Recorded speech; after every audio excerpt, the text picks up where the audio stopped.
That it's more important to you to try and help other people? If you knew what I went through as a young child and growing up as an adult until a couple of years ago, it's terrible to just hide constantly, wondering if people know.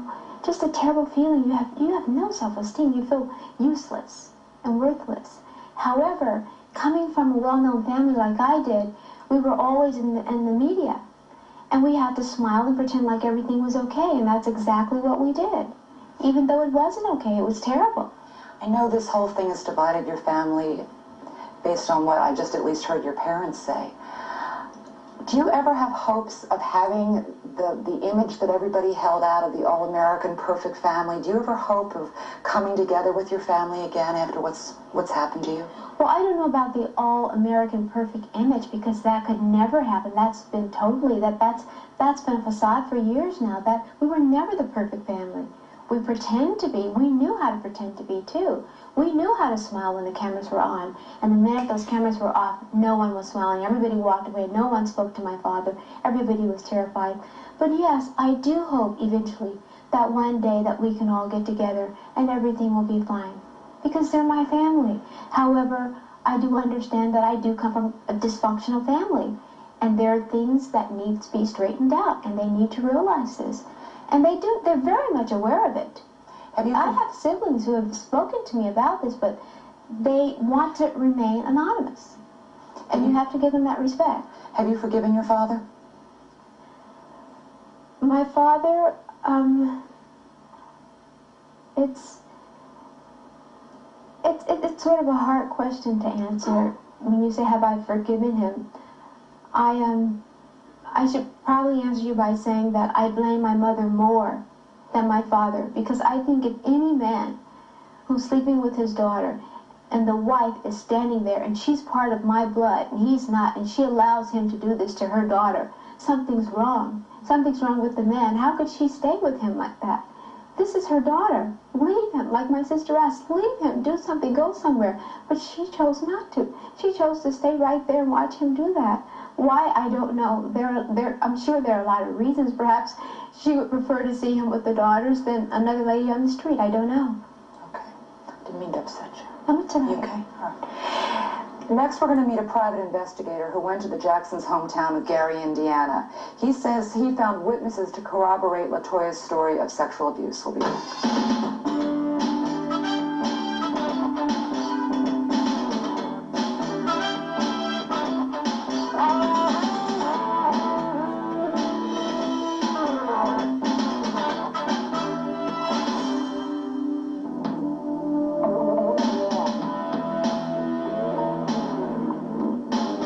We're back talking with LaToya Jackson, who says she was sexually abused by her father.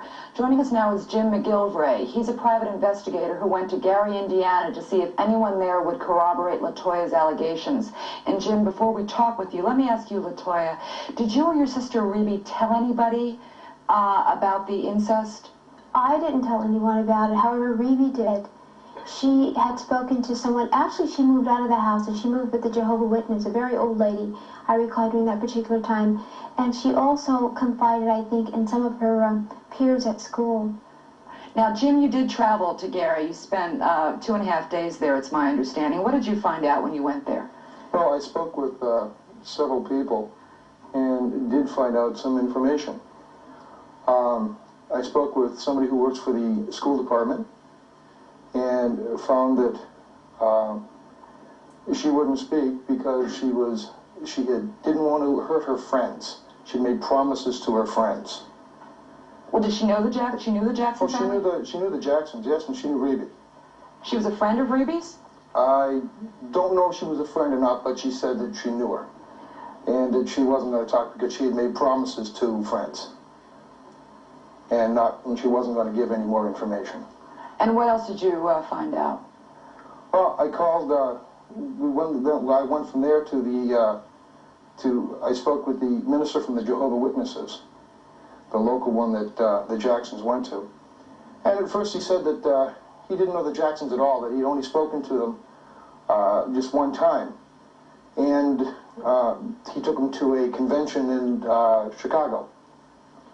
After talking with him for a few more minutes, he said that he knew that Reby had lived with an older woman who is now dead. And I directly brought it up about sexual allegations, and he said that, well, the only thing that he knew was just what he had heard, and it was all hearsay, and he didn't know exactly what the truth was. And he refused to talk to me anymore. And was there anything else that you talked to anyone else? In other words, were you getting the feeling that people knew about this, but had been like, what, intimidated into not talking? And I got the opinion that everybody out there is in awe of the Jacksons, like people are of the Kennedys and something, that the Jacksons couldn't possibly do anything wrong. That nobody would speak about the Jacksons at all. I don't know if there was a payoff or whatever, just that they were in awe. The police department were not helpful at all. I went there and they said they couldn't look up records because they changed and went computerized, and they had no way of doing it. The woman who could do that was on vacation. They couldn't look up the microfilm. They couldn't look up the computer records.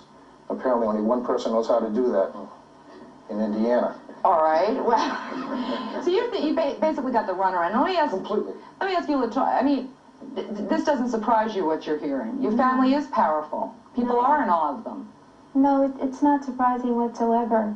As a matter of fact, I recall my sister calling the police at one point, and that's when my manager had reached out and said, well, why don't we call the police department in Indiana? Because they should have a record of that. Whenever you call the police, they have a record of it. And he called the police department, and they said, I'm sorry, we have no files on the Jackson whatsoever. They've all been destroyed. Ronnie, you were a keyboardist with the Jackson 5 for what, a good number of years? Yeah, about 10 years, 10 years. And at one point you lived with the family? Yeah, in California. Now, this is a terrible thing. It is. Does it surprise you when you hear Latoya talk? Not really, because I don't really put anything past Joseph. What does that mean?